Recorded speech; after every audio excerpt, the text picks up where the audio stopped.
Hello coders, welcome to another video on coding chemist. आज के इस वीडियो में हम डिस्कस कर रहे होंगे रैंडम लाइब्रेरी ना। इससे प्रीवियस वीडियो में हमने डिस्कस किया था मैथ लाइब्रेरी को ना। मैथ लाइब्रेरी में क्या था, हमारे मैथ्स के फंक्शन स्टोर थे, प्री डिफाइंड फंक्शंस जो कि हमारे इंस्टॉलेशन के साथ हमारे पाइथन के सेटअप में इंस्टॉल हो जाते हैं ना। उनको हम डायरेक्टली यूज़ कर सकते हैं अपने कोड में जब भी हम मैथ्स की लाइब्रेरी को अपने कोड में इम्पोर्ट कर लेते हैं। तो सिमिलर वे में हमारी काम करती है random library. Now random library, जैसे इसका नेम सजेस्ट कर रहा है, ये आपको रैंडम वैल्यूज़ को जनरेट करने में हेल्प करती है। नाउ रैंडम वैल्यूज़ को कैसे जनरेट करती है, सो इसकी जो इम्प्लीमेंटेशन है आपको उसके अंदर नहीं जाना है। आपको जो इसका कोड है वो डायरेक्टली रैंडम लाइब्रेरी के थ्रू एक्सेस हो जाएगा। नाउ लाइब्रेरी को कैसे एक्सेस करते हैं ये हमने प्रीवियस वीडियो में देख रखा है।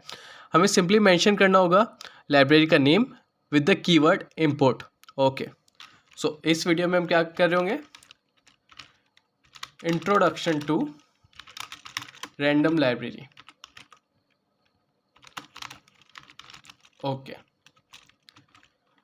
नो रैंडम लाइब्रेरी को इंपोर्ट करने के लिए आपको सिंपली लिखना पड़ेगा इंपोर्ट रैंडम।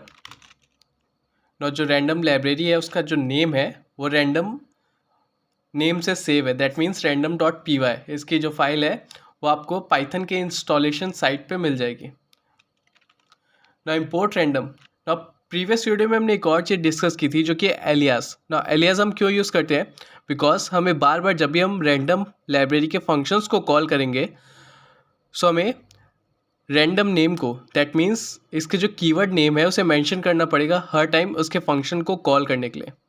सो अपने लाइन ऑफ कोड को डिक्रीज़ करने के लिए, अपने वर्क को डिक्रीज़ करने के लिए हम क्या करते हैं, एलियास का यूज़ करते हैं, जो कि एक निकनेम जैसा होता है एक फ़ाइल के लिए। सो हम रैंडम को एक एलियास प्रोवाइड कर देंगे आर। सो अब जब भी हम रैंडम लाइब्रेरी किसी फंक्शन को कॉल करेंगे सो डायरेक्टली हम इस एलियास के थ्रू कॉल कर सकते हैं। ओके, नाउ रैंडम लाइब्रेरी में एक्चुअली जो फंक्शंस होते हैं वो बेसिकली होते हैं रैंडम वैल्यूज़ जनरेट करने के लिए। सो इसका जो सबसे बेसिक फंक्शन होता है रैंडम डॉट। नाउ आप देखेंगे मैं यहाँ पे जैसे ही लिखूँगा, सॉरी मुझे आर से एक्सेस करना है बिकॉज हमने यहाँ पे एलियास यूज़ किया है। सो जैसे यहाँ पे हम लिखेंगे आर डॉट, सो आप देख सकते हैं यहाँ पे मुझे VS कोड सजेस्ट कर देगा सारे ही फंक्शंस जो कि रैंडम लाइब्रेरी के अंदर करेंटली एग्जिस्ट करते हैं। ओके, सो यहाँ पे आप देख सकते हैं डिफरेंट फंक्शंस जो कि हमारे रैंडम लाइब्रेरी में प्रेजेंट है। नाउ इन्हें आप यूज़ कर सकते हैं। सो सबसे बेसिक फंक्शन जो होता है हमारा रैंडम लाइब्रेरी का वो होता है random, same as library name. ना इसको जब आप कॉल करते हैं सो इसका जो बेसिक वर्क होता है ये आपको एक random floating point number generate करके देगा between value 0 and 1। Okay, so इस कोड को एक बार एग्जीक्यूट करके देखते हैं, random value between 0 and 1। Okay, so आप देख सकते हैं आउटपुट विंडो में हमें आउटपुट मिल गया है। ना ये एक बहुत बड़ा एक फ्लोटिंग पॉइंट नंबर है। ना रैंडम के और भी कई सारे फंक्शंस आप यहाँ पे यूज़ कर सकते हैं। For example R dot rand range. ना ये फंक्शन क्या करेगा, ये फंक्शन एक रेंज में आपको पर्टिकुलर रैंडम वैल्यू रिटर्न करेगा। ना रेंज फंक्शन अगर आपको याद होगा सो हमने पाइथन फॉर बिगनर सीरीज़ में फॉर लूप पढ़ा था ना। उस फॉर लूप के अंदर हम एक फंक्शन यूज़ करते थे बिल्ट इन जो कि था रेंज। ना रेंज फंक्शन के क्या क्या पैरामीटर्स थे, उसमें थी एक स्टार्टिंग वैल्यू, एक and value and step size. So same जो अपने पैरामीटर्स थे आपके रेंज फंक्शन में वो आपके पैरामीटर्स होंगे रैंड रेंज फंक्शन में। सो हम यहाँ पे दे देंगे एक स्टार्ट वैल्यू, एक दे देंगे एंड वैल्यू। तो स्टेप साइज अगर आप नहीं देते हैं तो बाय डिफ़ॉल्ट वो रेंज फंक्शन में 1 कंसिडर होती थी। सो यहाँ पे भी वो बाय डिफ़ॉल्ट 1 ही कंसिडर होगी।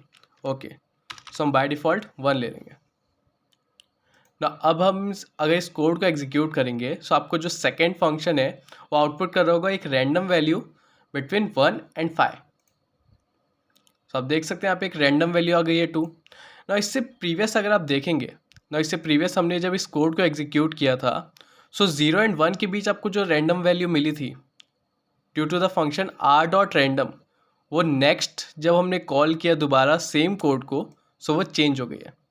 सो आपको जो रैंडम फंक्शन है और जो रैंडम लाइब्रेरी के फंक्शंस हैं वो आपको हर बार एक न्यू वैल्यू जनरेट करके देंगे। मे बी वो वैल्यू सेम हो सकती है, but most of the cases वो वैल्यू डिफरेंट होगी आपके प्रीवियस टाइम के कॉलिंग से ना। इसके अलावा आप और भी फंक्शंस देख सकते हैं। आर डॉट रेंड इंट ना, रेंड इंट फंक्शन क्या करेगा, ये सिमिलर है रेंड रेंज के। जस्ट एक जो दोनों में डिफरेंस आता है वो ये है कि रेंड रेंज फंक्शन आपका एक स्टेप साइज को भी लेता है as a parameter, but in case of rand int आपको कोई भी स्टेप साइज यहाँ पे नहीं मिलेगा।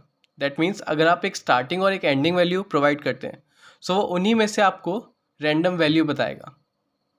फॉर एग्जाम्पल यहाँ पे अगर आप रैंडम वैल्यू लेते हैं 1 to 6, सो आपको 1 to 6 कोई रैंडम वैल्यू मिलेगी इंक्लूडिंग 1 and 6। दैट मीन्स आपकी जो स्टार्टिंग एंड एंडिंग वैल्यूज़ हैं वो भी कंसिडर होंगी रैंडम वैल्यूज़ को फाइंड आउट करने में।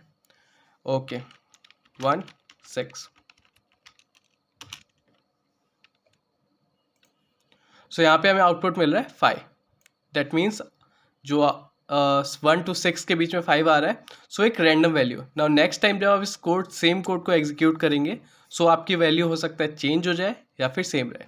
ओके ना, अब हमने ये रैंडम लाइब्रेरी पढ़ तो ली, सो इसे हमने रैंडमली नहीं पढ़ा है। एक्चुअली ये जो रैंडम लाइब्रेरी है एंड इसके जो फंक्शंस हैं, इनका बहुत ज़्यादा यूज़ होता है पाइथन में और डिफरेंट फील्ड्स में। फॉर एग्जांपल अगर आप गेम डेवलपमेंट कर रहे हैं, सो सिंपल गेम्स की अगर बात करें, फॉर एग्जांपल आप एक डाइस गेम बना रहे हैं, रॉक पेपर सीजर गेम बना रहे हैं, सो ये सारे जो गेम है इसमें आपको रैंडम वैल्यूज़ चाहिए। फॉर एग्जांपल एक यूज़र कोई डाई थ्रो कर रहा है, सो आपको पहले से प्रिडिक्ट नहीं होना चाहिए कि उसका जो आउटपुट है वो क्या होगा। सो इसके लिए आपको एक रैंडम वैल्यू चाहिए।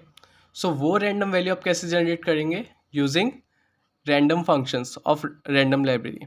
ओके, सो इस वीडियो के लिए इतना ही। अब हम अगले वीडियो में रैंडम फंक्शंस को यूज़ करके एक गेम बनाएंगे छोटा सा, जो कि है रॉक पेपर सीजर ना। ये एक बेसिक सा गेम है जो आप सभी ने खेल रखा होगा।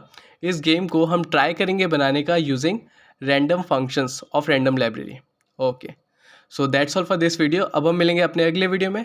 Till then keep learning and keep coding. Bye bye.